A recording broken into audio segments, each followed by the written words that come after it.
ரூபாய் 480 கோடி ரூபாய் மதிப்பீட்டில் எறையூர்ல கோத்தாரி பீனிக்ஸ் காலனி பூங்கா முதலமைச்சர் அவர்கள் அடிக்கல் நாட்டப்பட்ட ஒரே ஆண்டுல தொடங்கி வைத்தார்கள்.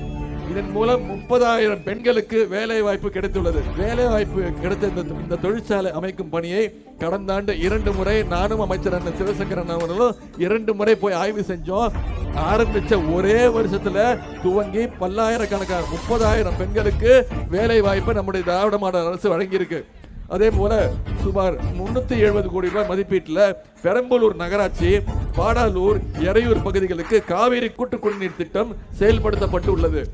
சுமார் 250 கோடி ரூபாய் மதிப்பீட்டில் பாடலூர், திருவள்ளக்குறிச்சி ஆவின் குளிரூட்டும் நிலையத்தில் பால் பொருட்கள் உற்பத்தி தொழிற்சாலை தொடங்கப்படும். அதே போல பெரம்பலூரில் உள்ள பல்வேறு ஆறுகளின் குறுக்கே ரூபாய் 50 கோடி ரூபாய் மதிப்பீட்டில் தடுப்பணை அமைக்கும் பணி நடைபெற்று வருகின்றது. அதுவும் மக்கள் உபயோகத்திற்கு விரைவில் கொண்டு வரப்படும்.